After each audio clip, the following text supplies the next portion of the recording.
right, we're here with the Lebanon Star and Amy. Today we have one of my favorite people, Chris Johnson from the YMCA, the Countryside YMCA. That's right. One of those little tiny YMCAs in the country. That's right. But Chris, tell us a little bit about yourself. You've got a heck of a story about how you became the CEO of the Countryside Y.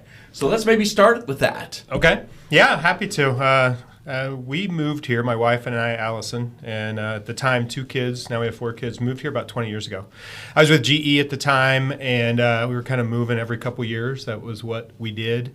And we found this area with the intention of staying in this area. And you were a pretty high-level exec at GE. You weren't just like a little entry guy at GE. Yeah, I was with the GE Healthcare Division, and I had a couple states I was responsible for. And was kind of on that fast track for continuing to move up at GE. So we'd spent about 12 years, but we became part of a church that meets here at the Y. Mm-hmm. It's called Antioch. And I was moving into leadership in terms of elder and helping through some of the finances, and the church was just growing. It was a new plant. And so we felt God called us to leave GE, leave the corporate world, and come on staff at the church. And so we left, and I became the executive pastor. I remember you and I had lots of conversations because we have that common background. Yeah.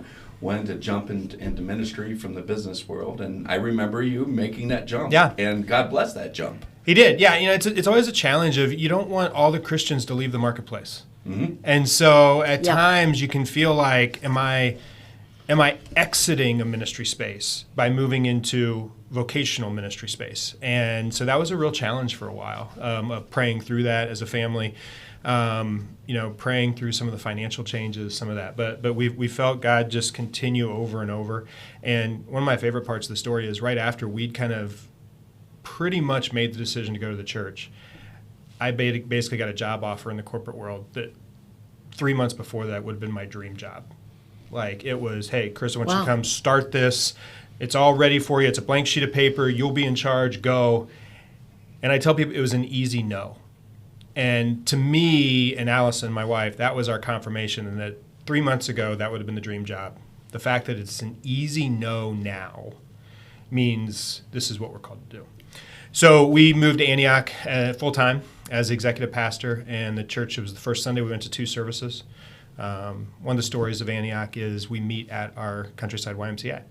And that's been something we've committed to say we as a church want to stay here. And so part of that ministry, I tell people that call out of GE to ministry was a very specific call to our church. I want you to love, serve, care Antioch and our church and these group of people. And so then 9 years later, Mike Carroll, who was the CEO of the Y. Well, let's Mike before Carroll. we get to that. Yeah. That's 9 years. So 9 years you impacted this community by, running this church. Yeah. And tell us about some of the things that you did in this community. Obviously you've raised, Allison should be a star in this as well because she is a Lebanon Star. And so shout out to Allison. And we were going to bring her in just individually because she is a star on her own. That'd be great. That would be great. But 9 years there. So what we some spent of the 9 things years that at you the guys church. did here? Again, our ministry was at the Y as a church, and we really tried to focus on, hey, church is more than Sunday morning. So, hey, yes, we meet here Sunday morning, but what are then ways that we can do ministry in that place throughout the rest of the week? Yes. And not only as a church, but then also invite our people into that. So that's, that's coaching teams, that's in going to the fitness classes, going to different things with the intention of making relationships with the people around you, with that, hey, can we do coffee after? Can we do this? And so you step in with that intention of again, being there on purpose, we talk about. And then we also looked at programs like, I think vacation Bible schools are great. But we were kind of looking around at the time and saying, it looks like the same group of church kids are visiting all the vacation Bible schools. Yes. The VBS church hoppers. Yeah. Yes. I mean, they'd show up and on day one, we'd sing a song and they'd already know the songs. Like, right. how do you know this already? Well, this is our 3rd time we've done this, Yes. And so we kind of made the decision as a church, we're either not going to do VBS anymore, or we're going to figure out a way to do it different. And so we started offering Vacation Bible School towards the kids in the Y childcare. So again, kids that did not necessarily have a Bible school experience. So it's taken that same thing that we kind of, for many times, kind of the Christians had gathered together and done this and said, hey, what are some creative ways to do outreach and do that? And the why outreaching the why there. Now I know another thing. Obviously, I've gone to Antioch, and we've been Arab brothers for a long time. But one of the things that also happened in that time frame is the Y was looking at, hey, let's change our building. Yeah. And you were a big part of that building change at that process too. Yeah. So tell us a little bit about that change at the Y. Yeah, it's one of the. So we do a lot of talk with church planters around the country and trying to help them find whys. And one of the things you always talk about with a church planter and a church in general is, if your church disappeared tomorrow, would the community that you're in miss you? Would they even know? That's a tough question for a church. Yeah, and if the answer is no, then you need to look inside at your church a little bit and say, hey, are we making impact? Yes. If we disappeared tomorrow, would our community miss us?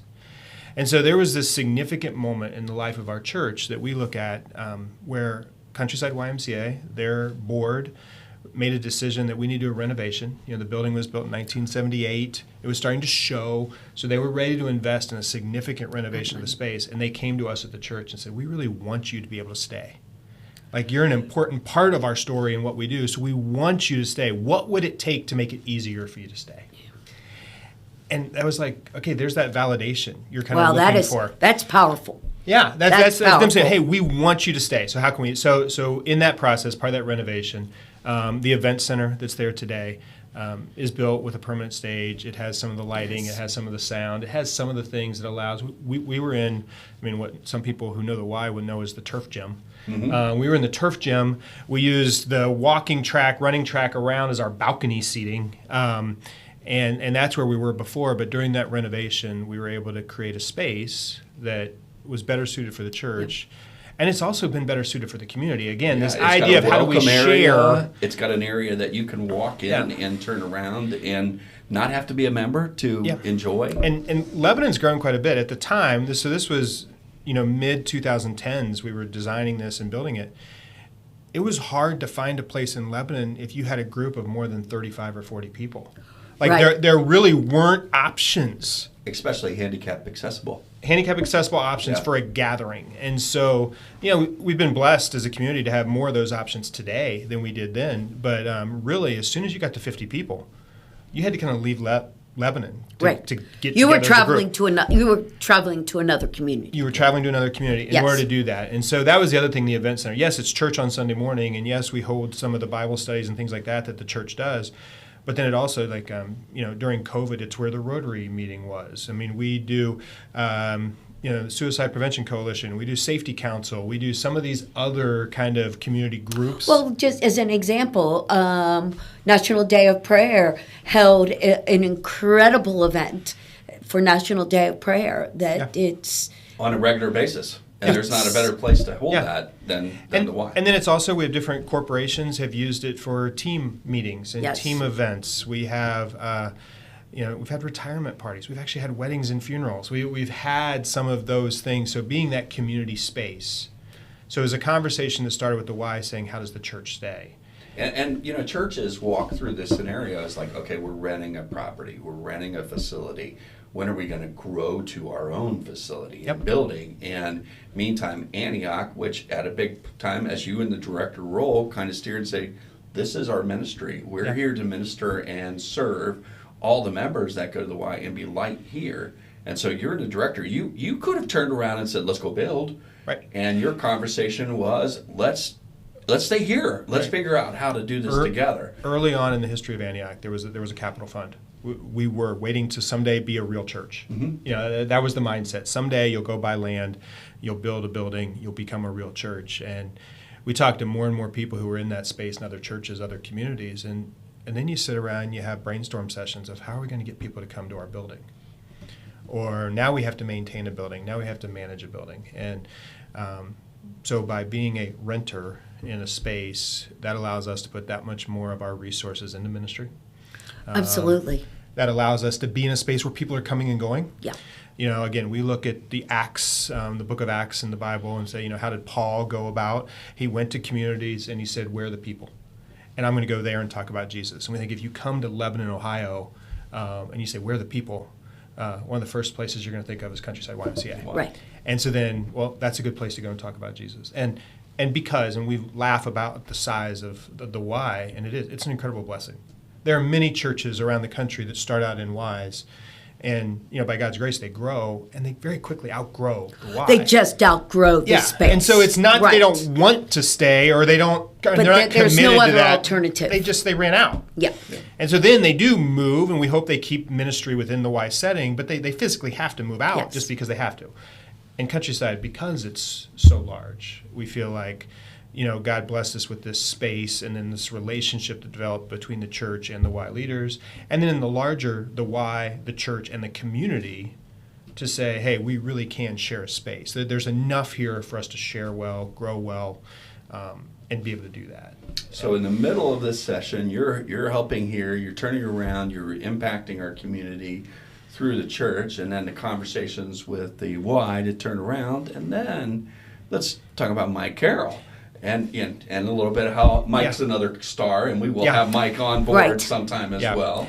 Yeah, Mike was the CEO of the Y for 12 years before me. And before that, he was on the board. He was very involved. So he's been in the Y story for many, many years. And another person that God just put there. God put there. Yeah, really provided the right timing. When the Y needed someone, Mike was available, and it's a great story. So yeah, you should have him on and share that. And but Mike got sick, and Yes. Scared us all. It was serious, and my initial conversation, because of that GE kind of corporate experience, I kind of reached out and said, hey, if you need help in the interim, let me know how I can help. And really felt like that started it, and then God kind of used that and said, no, this might be more than just a help in the interim. So just turning around and saying, I'm willing to help. I'm willing to serve. Yeah. All right. And so we actually had a kind of extended family vacation. Alice and I used that time, and we brought the kids involved in it, and kind of this idea of, hey, let's pray about, is there more than this? We'd felt a clear call to the church. I'd said it was a very specific call. It wasn't a general call to ministry. It was a call to, here's this community of Antioch that I want you to care for and love and serve. And, we consider the GE to the church to be a radical call change. I don't consider the church to the Y to be a radical call change. It was like, no. Hey, there's this community. Not at all. Yeah, you're going to care for and love this community. I want you to do the exact same thing. I'm just going to do this with it. I'm going to expand my community. We're just going to expand it a little bit. Yes. And the reach that you've been able to do to other YMCAs. Yeah. But we're not going to talk about that yet. Maybe save that we'll one. get a chance to save that. So here you are. You become the CEO of the Y. Yeah. And there's a lot of things happening at the Y. But there's a lot of things that happened since you. So let's bring us up to date on some of the changes of the Y, and then we'll talk about some of the things going on at the Y.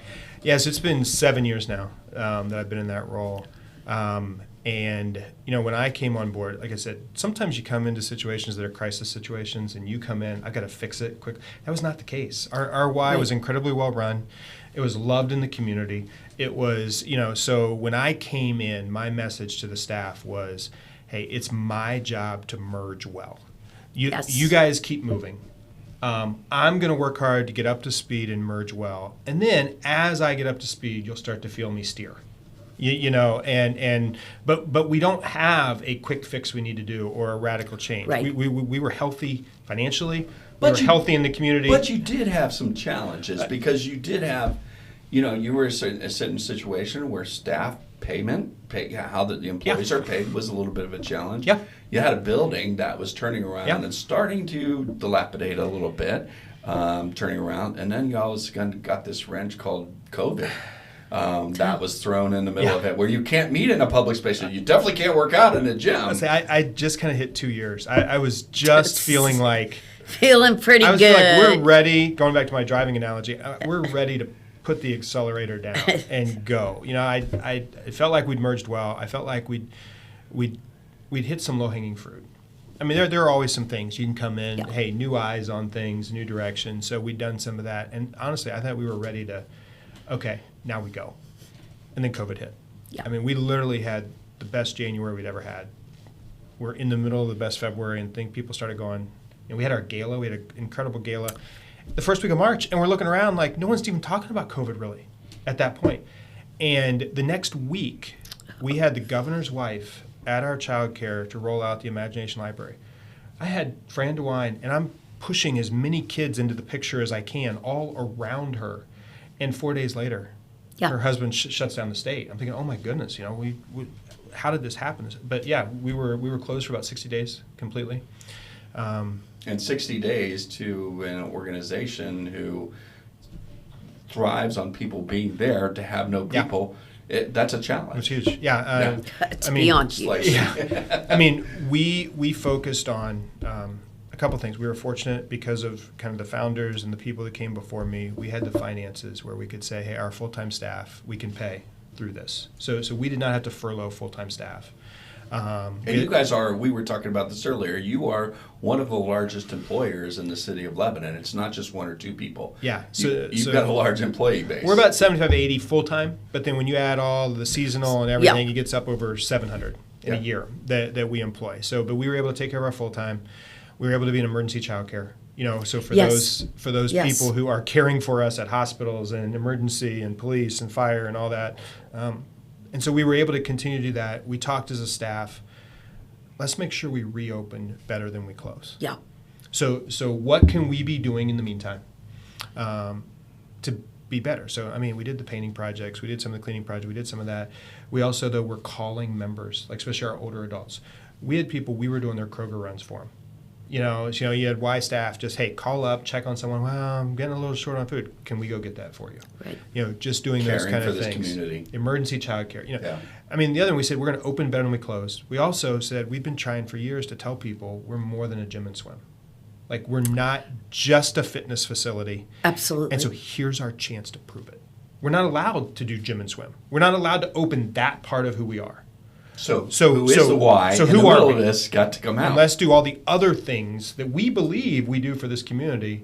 Let's double down in those areas and let's really do them well. And so. But I think with your connection with Antioch, previous to that, it was a very natural fit for you to be able to do those kinds of things that I don't think you see everywhere.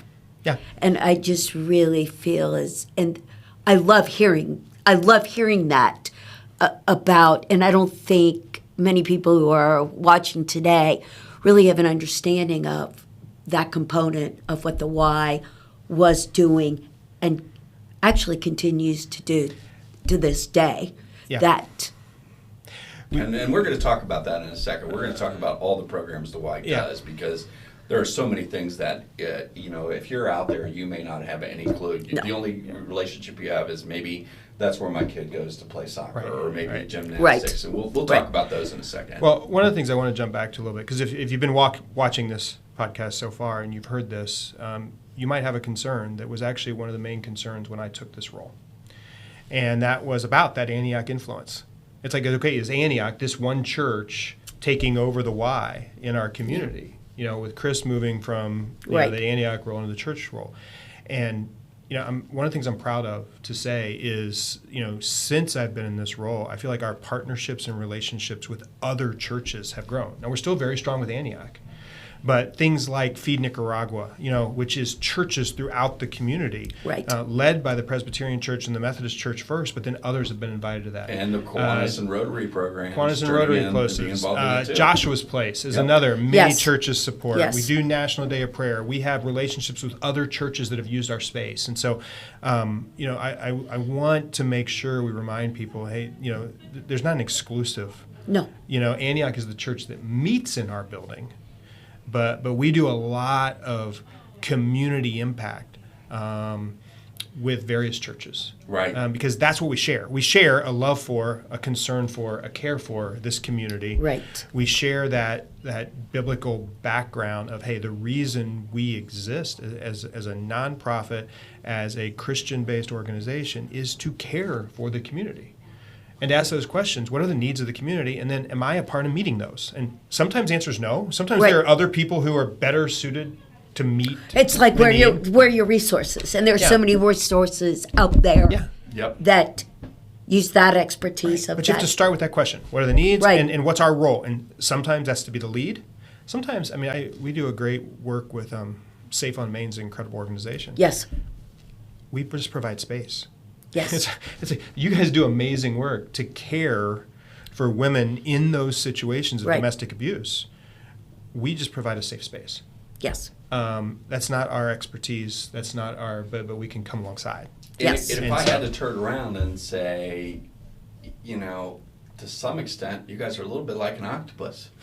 And that's not a great analogy, but it is an analogy because you have tentacles out there into this community, into these other ministries at the Y, into all these other things that are going on in this community.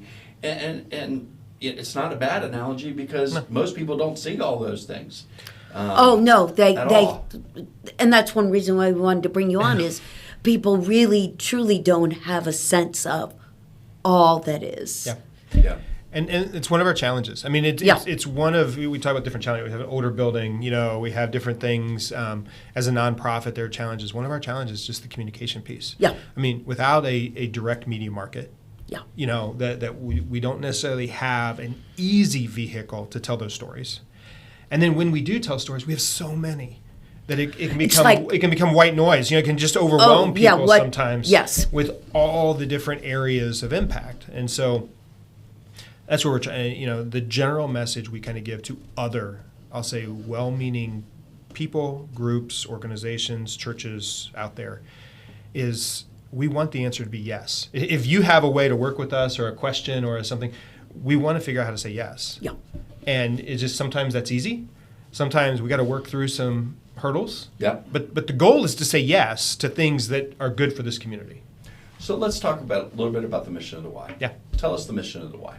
Yeah. The Countryside YMCA and Yeah. the YMCA in general, we put Christian principles into practice through programs that build healthy spirit, mind, and body for all. And so then the way I expand that out is I say, what do we use? We use Christian principles. How do we use them? We put them into programs. And then what's the goal of that? To build healthy spirit, mind, and body. And then who's the audience? All. Yeah. So that's how we're trying to frame it. One of the things that we've done is somewhat unique. I don't want to say completely unique, but somewhat unique for YMCAs. And now we see other Ys really trying to kind of borrow is this idea of let's define what Christian principles are. Mm-hmm. So we went years ago, this is back when I was at the church before I was on staff, we helped with this, where let's pick a Christian principle for each month. Yes. And then we're going to focus in on that. And so like, for instance, we're in May right now, the Christian principle for May is honesty. And so we're going to talk about honesty, you know, in our staff messages, in our community messages, even in our childcare curriculum, even in some of the things. And so it's one thing to say we're going to have Christian principles. But if you don't kind of dive in and define what they are we're talking about, it's just this nebulous kind of be a good person, which is valuable, but it's not really, it doesn't become foundational until you can begin to apply. So that's one of the things we've done is to say, okay, what are the 12 different, you know, Christian principles that we're going to identify, line by month, and then try to go deeper in that. So there's a lot of things that in the middle of this that, again, our community doesn't know and is aware of. The gala is one of those cool events that's turned around, and you get to make people a little bit aware. We'll talk about that in a second, but you know, let's talk about some of the things. Maybe even start with things like how we're serving this community. I know respite care. Yep. Let's go there and let's talk about some of those things.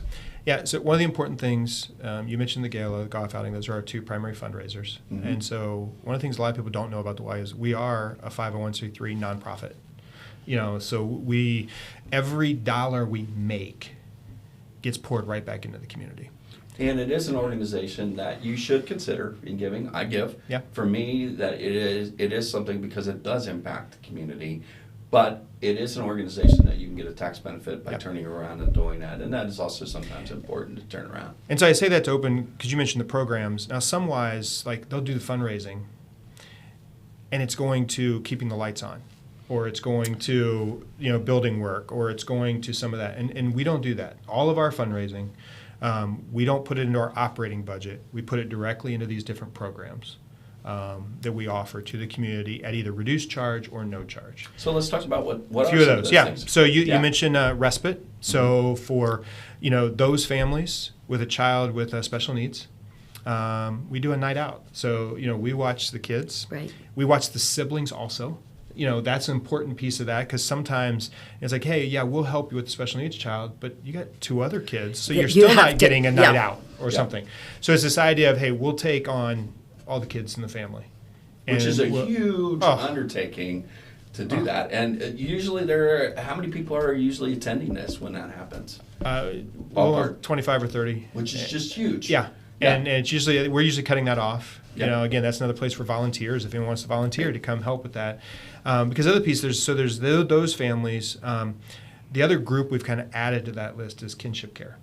Okay. So kinship care is when it's often a grandparent, but sometimes it's aunt and uncle. So it's someone who has essentially taken on, whether it's formal or informal, custody of a child. Mm-hmm. Because it's often related to a health concern or a drug concern or incarceration. Yes. So again, a grandparent taking on 3-year-old and 5-year-old. And so it's giving that respite to them also. So kind of identifying who are some of the families, adults in our community that just have the hardest job. And sometimes it's being a gathering point for those people to be able to have conversations with other people who are in the exact same shoes, and you guys are providing a space and an opportunity to turn around and do that. Yeah.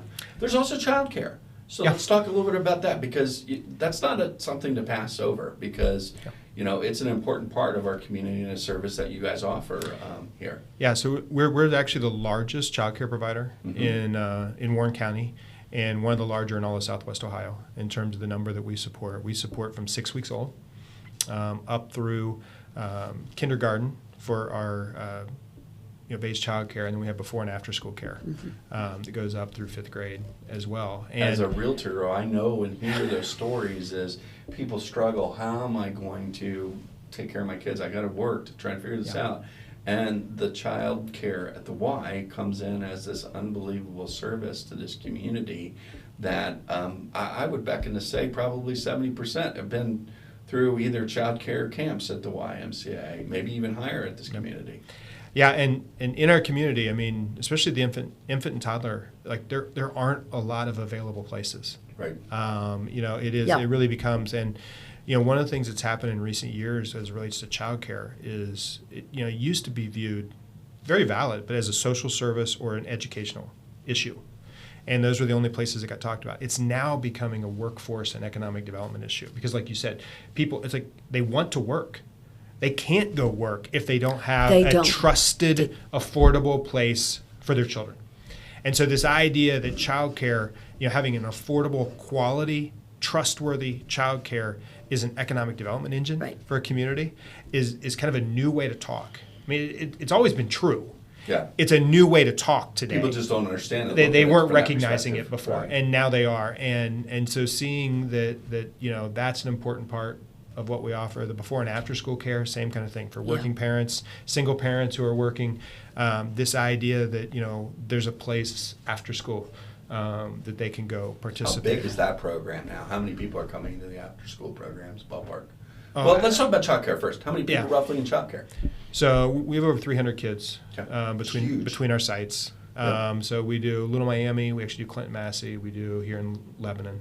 Okay. The before and after is a little smaller, but we have a couple hundred kids between the sites that we can do that with, and then that kind of transitions into, so we offer summer day camp. Okay. Now for about 2/3 of the kids, that summer day camp, it's continuing childcare. It's definitely continuing We childcare. see the same kids most weeks of the summer. Like we're the summer option. Right. And then I'd say about 1/3. I mean, that's anecdotal, but about 1/3 are maybe more what I grew up thinking of camp as. I want to take a 1-week basketball camp, right. Or I want to take a Lego or pottery camp or something. So it's at more of that specialty. And so we still have some of those on our schedule, but we also have a lot of campers where this is where they spend their summer. Right. Yeah. Is at the Y. And the incredible thing is this engine of childcare has created this place for employment for our teens and young students in this community. Right. And a lot of times that is fostering up some of the abilities and skills that these places have. So here you are as this huge employment engine. Your team may have worked there at the Y. I know mine have. Yeah. All of them have spent time, and some of the things that they've done at the YMCA has helped them out in their life. Well, and we talk about 700 employees, give and take, with seasonal and lifeguards and instructors and camp counselors, and for many of them, especially the teenagers you mentioned, this is their first job experience. Yeah. You see the number of people in our community that can say the first job. Yes. And so we tried to take that on to say, okay, there's more than just putting them on the job. We're giving them their first experience with payroll, and their first experience with forms, and their first experience with a manager, and their first experience with a schedule, and their first experience with kind of that kind of responsibility. How can we do that well? So again, if we're thinking of our community, we want to send our kids out well. Right. Well, that's another piece of sending them out well, sending them out with a job experience where they're going to be responsible adults stepping out into those jobs in other communities. So that's something we take a lot of pride in too, is being a first job for so many. And the need is there. I mean, and those jobs are not necessarily easy. They're very challenging in a lot of aspects. To be a camp counselor early in the morning till when the parent picks up. Those are stars. As they are truly stars. But I want to talk about one of my favorite programs that I don't think a lot of people know about, being an educator at an art teacher at Donovan Elementary, the phenomenal swim program that you provide. Let's talk about that. Yeah. So Amy's talking about our 4th grade swim program. Yes. We've been doing it for years. Girdwood Orthodontics have been great partners in it, as well as the schools. We do it now with Lebanon schools, Little Miami schools, and Waynesville schools. And here's what it is. Hey, drowning is the leading cause of accidental death among kids. And we want to say that doesn't happen in our community. That's our goal. We don't want it to happen in any community, but we can impact here. And so we have a program where all 4th graders, it's a 5-week, they get transported to the Y, and they have swim lessons, safety around water, swim lessons. It's available to every 4th grader in those schools I mentioned. It's just an incredible program. We found 4th grade is a great, it's the right age. Yes. They're old enough to tie their own shoes and get themselves dressed and responsible enough. They're old enough for that, but they're still young enough that there's not the shame that we often feel with either not knowing how to swim or being seen in a bathing suit or being those kind of things. And so it's a sweet spot age. It's your favorite. It's a joy for mine to go watch. You literally see kids. I mean, there are some kids in this group who are on our swim team. They can swim laps. They could put us to shame. We didn't even get to talk about swim team, by the way. Yeah, we do need to talk about swim team. So you have those kids in the class, and then you'll have others that come in, and they won't even put their face in the water. And so we're getting them to the point of, can we just get them to blow bubbles? Yes. In their face in the water, with the idea that if a tragic accident would happen, would they be able to hold on long enough? Yes. And in Warren County, to get to we have so Caesar many Creek water, or other things. Caesar Creek, lakes, rivers around us in area, Little Miami, they need to know how to. Let's get them to where they won't panic. They can hold on long enough that safe. Someone can get to them, or they can get to a side, or they can get to whatever. But in this group, to see a kid who started the session not putting their face in the water, to then putting their face in a bubble, and the whole class. Yes.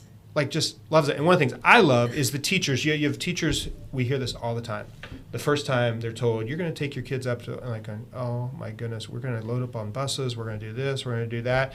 And so their initial reaction when they've never seen it or done it is almost always this is going to be so hard. And then they twist and they end up being just like you said. It's like, I love this. This is my favorite thing.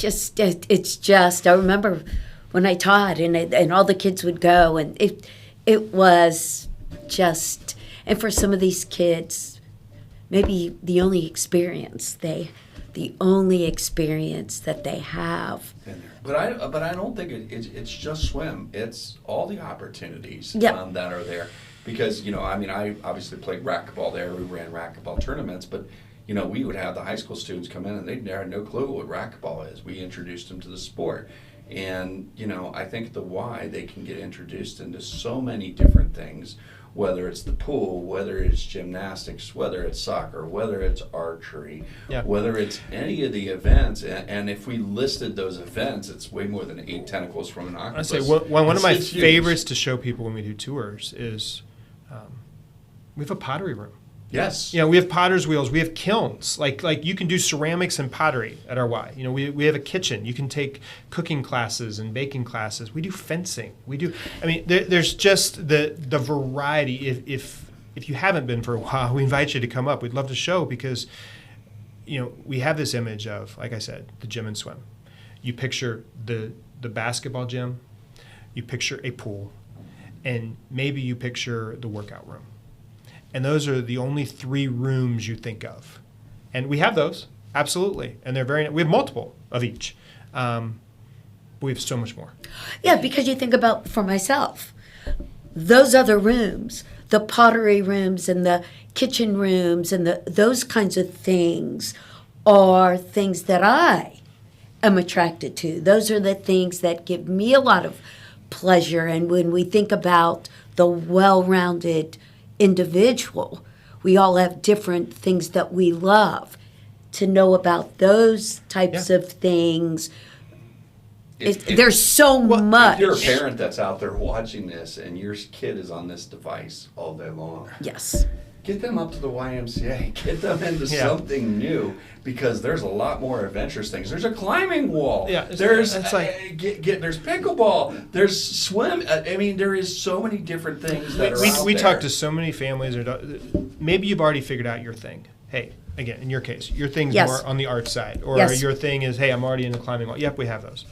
One of the things we try to talk to parents about is, hey, one of the things you can do, especially for your young ones, is to just give them a lot of different experiences. Yes. And that's how they figure out, this is my thing. So you come in and it's like, hey, well, you want to try the swim team? You want to try that? You want to try gymnastics? You want to try the climbing wall? Would you like to try dance? Would you like to try, and then all of a sudden drama, we have a drama group, we have, and so now they begin to go like, no, that one's not so much. That one not so much. But this right one here. I love. Right. And then you can pour more into that. And so you're giving that wealth of experience early on, and then trying to be, we talk about the size can be a challenge at times of our Y, but one of the benefits we really feel like is we have that variety of opportunity. Right. So a family can come and say, oh, you know what, hey, one of our kids loves this, and our other one doesn't love that so much. They love this instead. Right. And then our youngest doesn't like either of those things that much. They love this instead. And so, whether that's jujitsu, they may be, exactly. Martial arts and climbing and sports and swimming and gymnastics and dance. So there's just a lot of opportunity. We have some great opportunities now. We're trying to find even more where adults and kids can do them together. Right. That's one of the great things about our Taekwondo. It's not like, hey, the kids and adults are in there together, and we love that. So talk a little bit about this, because this is important. You sometimes hear, well, I cannot afford to go. But there are so many resources for someone that may not be able to. So talk a little bit about the opportunities in that realm. So we have financial assistance programs for membership, for camp, for childcare, for programs. Yes. It's like so we have different financial assistance programs. We ask a few questions. Yeah. And then we usually ask people to include a part. Yeah. Hey, we want you to put a little towards this, but we'll try to cover the rest. And we're going back to, that's something we welcome others to come in and say, hey, I want to give to support another family. I want them to be able to do this. We're going to be rolling out later this year some more conversation around this idea of, hey, I don't get to go to the Y a whole lot, but I still want to support other families who are going to go on a regular basis. So we're going to be talking more about that to give other people that opportunity. But yeah, we have financial assistance. I go back to that mission statement, that for all. Like, we want to be for all. So if you're out there watching this and you think, hey, I can't afford the YMCA, you need to come in and at least talk. And have a conversation, because you may be surprised, and you may really be surprised how much that's going to impact your family as well. Now, you guys also have a senior center. Yeah. So there's a lot of people that think, well, the Y is only a senior center. And that is not true, but you guys have some excellent services here for seniors. So let's talk a little bit about what you have there for the seniors. Yeah, so our senior center, we call it Stolle Center, in recognition of Ralph Stolle and his family. And so it's for those of us, I included, 50 and older. Mm-hmm. So you have a dedicated space, dedicated locker rooms that include hot tubs, steam rooms, saunas. There's a pool that is, I'd say, nearly dedicated. We do some other water fit type classes in there as well. But it's to this community. And then not only is there the physical space for our Stolle members, but they do a lot of activities. So they do a lot of carry-ins. They have cards. They have educational events. They have where they're bringing people in to talk about various issues and things. And then on top of all that, they do trips. And they do service projects. And so they'll go to a Reds game, or they'll go to La Comedia, or they'll go to places. And it becomes a community. They put on our Veterans Day. It really does. And so you see most days of the week, I mean, it's packed out because people, they come, they may get their walk-in or their class in or something, and then they'll just stay. And yeah. They'll just stay and talk for a few hours.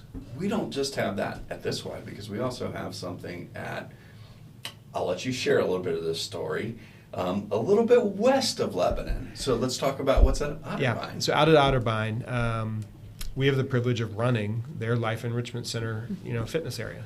So out there's a pool, there's a workout facility, there's now a classroom. We're excited to say we just signed up with Otterbein to be a part of something called Rock Steady Boxing.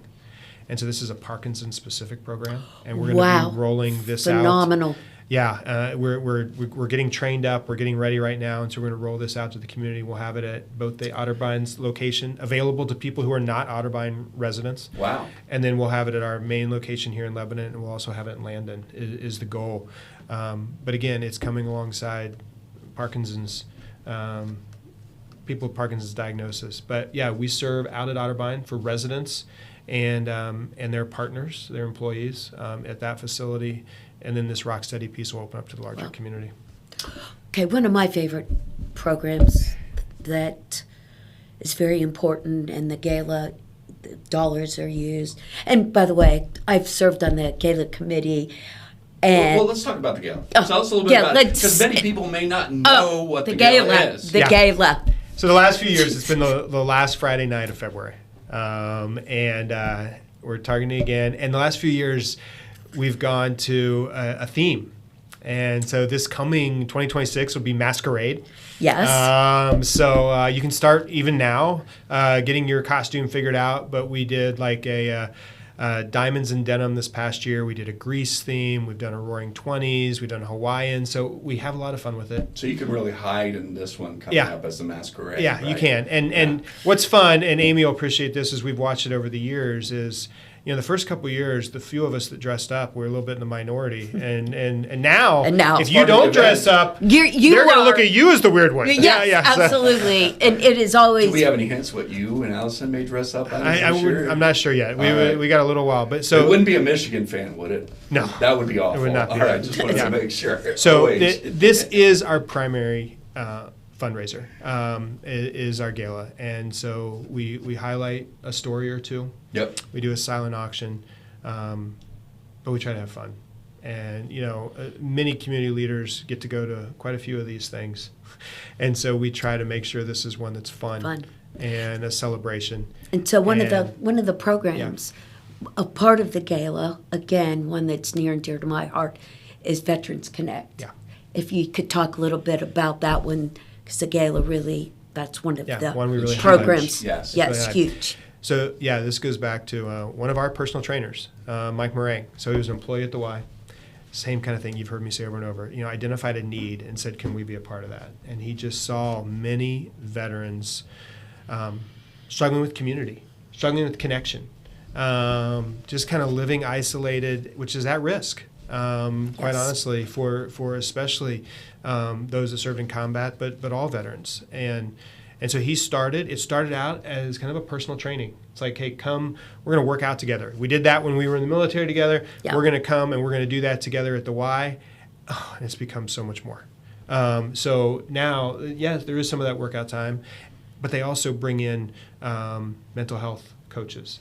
And they'll talk about diet, or they'll talk about other kind of things. But it's more of that camaraderie and that community that is developed. And the veterans get to share their real challenges. The veterans with get each to other share. and Right. feel comfortable doing You need that. to Yes. talk with people that Yeah. you know. And it's become one now where when someone's missing, they'll go check up on them. Yeah. They'll go serve. And then they're looking for ways to serve together.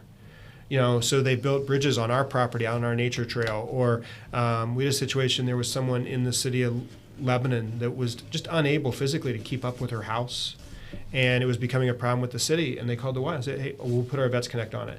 And they went and they cleared gutters. They cleared the yard. They built a ramp for her on her porch. They did.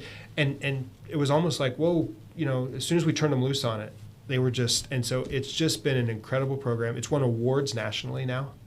And other Ys are trying to say, how can we do something like this? And it's not that hard. I mean, it takes people who care genuinely about each other, and it takes people who care about their community. And so that group, we've even had now people from the veterans docket in our local courts that have been assigned to Veterans Connect. It's like, hey, the best thing for you? It's not. Just go to Veterans Connect. Is to go be a part of this community. Right. Get involved, have people that are going to come alongside you, care for you, support you. They've been very involved. I mentioned before the Veterans Suicide Prevention Coalition. That's something the Y was a part of starting as well. And so you see these different organizations And I think you're coming actually together. having an event, because I just shared that on my on my social media page. There's a veterans and suicide prevention and discussion happening again at the Y, coming up soon, which is huge. Yeah, so it's just how do we come alongside people in need? Kind of very similar, same concept. We have a LiveStrong program. This is for cancer thrivers, cancer survivors. So it's like anyone at any time. If you've ever had a cancer diagnosis, you can participate in this program. It's a 12-week program. There's no charge. Vets Connect, there's no charge to the participants. Again, as we talk about our campaign supports these programs, we're saying there's no charge to do this. Part of the cost of that is space. It's the space, it's the staff. But sometimes it's staff and it's involvement. But again, this is the way the Y chooses and gets to serve our community. Now, there's another fundraiser that comes up. That's a golf outing. And tell us about, because there's some changes this year for the golf outing. So tell us a little bit about the golf outing. Yeah, this year it's September 10th. Okay. It'll be at Mark your calendars. Heatherwood, September 10th at up in Heatherwood. Springboro. In the morning. Yeah, it'll be a little earlier in the day than normal. We've historically been down in Mason, and there's a little bit of construction around the tennis venue down there. Yes. So we're making some adjustments this year. So we'll be at Heatherwood and Springboro. It'll be September 10th. Again, kind of our secondary fundraiser towards these programs we talked about. Right. The other program I'll just mention that kind of ties with Vets Connect and LiveStrong is we have a GriefShare program. It's huge. And here we had a gentleman, again, I love how these kind of stories start. We have a gentleman who's a part of our Y who lost his wife after many, many years. And he had incredible support. He had his church family. He had a hospice pastor who was a good friend of his that was there for him. He came through it, and after about 6 months, he goes, this has been the hardest thing I've ever done in my life, and I have more support than I can count.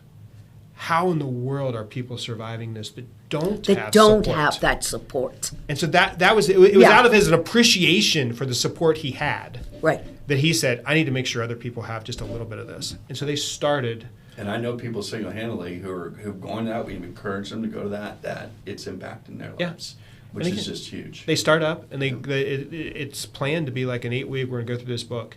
And then at the end of it, the people say, do we have to quit? Right.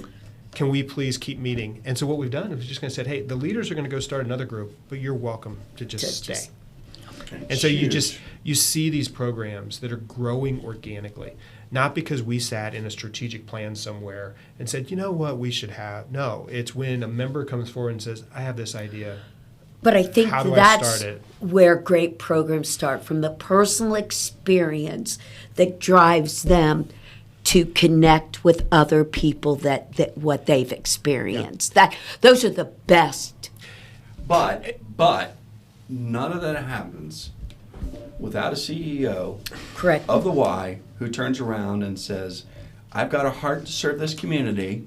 And I'm putting kudos out for you, Chris, I appreciate because it. Yes. it is, because in the past, previously, we've had directors of Y. No, you can't use any space. And that's a challenge because this is a gift to the community. You're realizing that these are out there. You're willing to say, we'll figure it out. And that is you. That's the star, Chris Johnson. Well. And you are a Lebanon Star. I know you're humble and you're not going to take and that. we know but that you would give, and this is what one of the many reasons that I love you is that because of you're humble enough to say, it's not about me, it's about all the people within the organization that makes the difference. It's a team Of people. Yes. And the role I play, if I play a role, is this idea of reinforcing this idea that our building, our equipment, they are just tools. Right. They're not the thing that does the work. They're not the thing that we celebrate. We shouldn't. They're tools to drive community, to drive connection, to drive health, these are just tools that we get to use to do this work that we're called to. Now, they're tools we can get misguided and become so focused on only those things. We have to get back to, one of the language pieces we've tried to use is we've talked about impact space. So, okay, is that space, is it making impact? And how much impact is it making on lives, on people, on relationships? Right. You've almost turned around and answered the question you were talking about in the church. What if the Y went away? And you guys have put yourself in a situation where if the Y went away, this community would be greatly devastated because of the tentacles that you're reaching out into this community, in this county. I tell churches all the time when they're going to do church planning, I said, go look to a community. If they have a Y, go visit. If that Y is any good at what they do, you'll get a pulse of that community in one visit. Yeah. And if you walk into that Y and you don't get a sense of the community, then they're not doing a good job being responsive. Right. And unfortunately, there's some like that. Not many. And you are also getting to impact the Ys nationwide. You're getting to be a lighthouse. Right. Being one of the largest Ys in the country, you turn around and you're able to influence. People are looking at this Y and turning around, not only from just the programs and things that you do, but the leadership, the role, the partnership with the communities there. And so we want to applaud you, Chris. Thank you. We super thank you. We will have you on board. You are a star to Lebanon, and we really, really appreciate thank you. Chris This was Johnson fun. at Thank the you. Y. So. And thank you, everyone, for joining us on another fabulous podcast. Thank you.